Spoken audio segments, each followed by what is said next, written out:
السلام علیکم۔ میرا نام شزہ ہے اور امید ہے آپ لوگ سب خیریت سے ہوں گے۔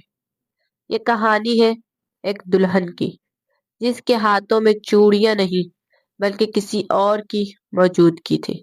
وہ بہت خوبصورت تھی مگر اس کی آنکھوں میں کبھی کبھی کوئی اور دکھتا تھا۔ شادی کے بعد جب وہ سسرال پہنچی تو کسی نے نہیں سوچا تھا یہ دلہن اکیلی نہیں آئی۔ کہتے ہیں کہ ہر خوبصورت چیز کے پیچھے کوئی نہ کوئی خوفناک راز چھپا ہوتا ہے۔ ایسا ہی ایک واقعہ عائشہ کے ساتھ پیش آیا تھا۔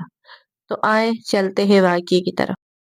یہ کہانی ہے ایک ایسی لڑکی کی جو حسن میں بے مثال تھی، آنکھوں میں معصومیت، چہرے پر حیا اور باتوں میں نرمی۔ اس کا نام عائشہ تھا۔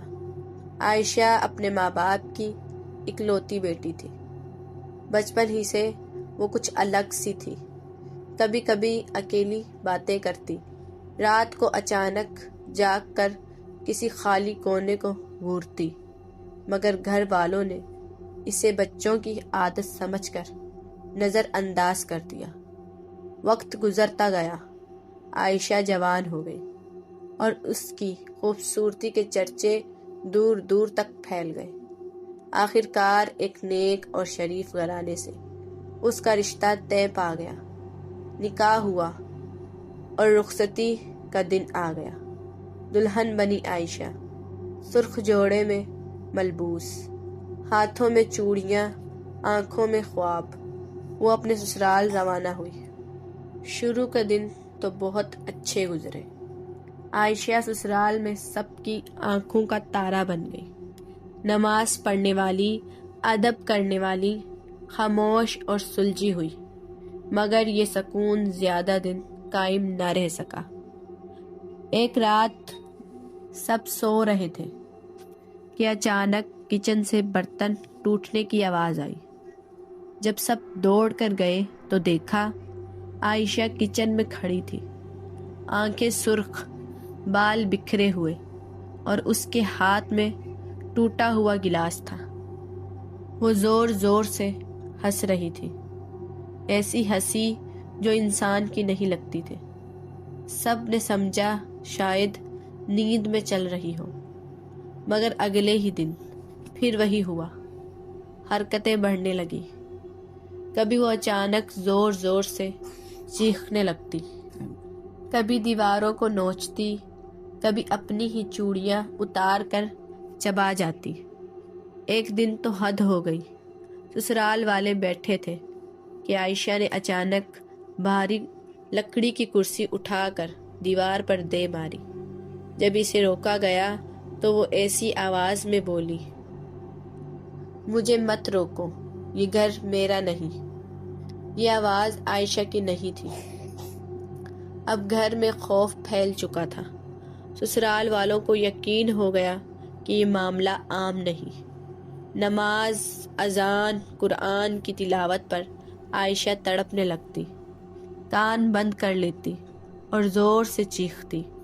تب سب نے فیصلہ کیا کہ اسے کسی نیک اور سچے عالم کے پاس لے جایا جائے۔ عالم بابا کے پاس قریب ہی ایک بزرگ عالم تھے جنہیں لوگ عالم بابا کہتے تھے۔ وہ نہ تعویذ بیچتے تھے نہ پیسے مانگتے تھے، صرف قرآن اور حدیث سے علاج کرتے تھے۔ جب عائشہ کو ان کے پاس بٹھایا گیا تو بابا نے بس ایک نظر اسے دیکھا اور فوراً کہا، یہ لڑکی اکیلی نہیں ہے۔ یہ سن کر سب کے رونگٹے کھڑے ہو گئے۔ عالم بابا نے قرآن کی آیات پڑھنا شروع کی۔ اچانک عائشہ کی آواز بدل گئی۔ وہ زور سے چیخی اور بولی، خاموش ہو جا، مجھے مت جلا۔ یہ سن کر سب عورتوں کی چیخ نکل گئی۔ بابا نے پرسکون لہجے میں کہا، تو کون ہے؟ آواز آئی، میں اس کے ساتھ بہت پہلے سے ہوں، یہ مجھے پسند آئی تھی۔ عالم بابا نے فرمایا، یہ انسان ہے، اللہ سے ڈر۔ جن چیخنے لگا اور عائشہ کا جسم اکڑ گیا۔ آنکھیں پلٹ گئی۔ قرآنی علاج۔ عالم بابا نے آیت الکرسی اور سورہ جن پڑھنا شروع کی۔ عائشہ تڑپتی رہی، زمین پر گر گئی، پسینہ بہنے لگا۔ آخرکار ایک زوردار چیخ آئی اور پھر خاموشی۔ چند لمحوں کے بعد عائشہ کی آنکھیں کھلی۔ وہ رو رہی تھی، کہنے لگی، مجھے کچھ یاد نہیں، میں کہاں ہوں؟ سچ سامنے آیا۔ عالم بابا نے بتایا، اس پر جن کا سایہ بچپن ہی سے تھا، مگر شادی کے بعد وہ جن مضبوط ہو گیا۔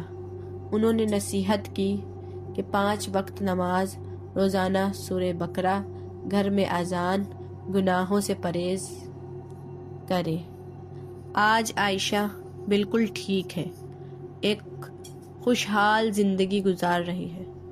مگر یہ واقعہ ہمیں یہ سکھاتا ہے کہ قرآن سے دوری انسان کو کمزور کر دیتی ہے، اور جنات کا وجود حق ہے، مگر اللہ کی پناہ سب سے مضبوط ہے۔ یہ تھا واقعہ۔ امید ہے یہ واقعہ آپ کو بہت پسند آیا ہوگا۔ ایسے ہی واقعات سننے کے لیے ہمارے چینل کو سبسکرائب کریں، ویڈیو کو لائک کریں اور بیل آئیکن ضرور پریس کریں تاکہ اگلی ویڈیو کا نوٹیفیکیشن آپ تک پہلے پہنچے۔ اور اگر آپ کے ساتھ یا آپ کے قریبی رشتہ داروں کے ساتھ کوئی خوفناک واقعہ پیش آیا ہو تو کمنٹ میں ضرور بتائیں تاکہ اگلی ویڈیو آپ کے واقعے پر بنائیں۔ تب تک کے لیے اپنا خیال رکھیں اینڈ اللہ حافظ۔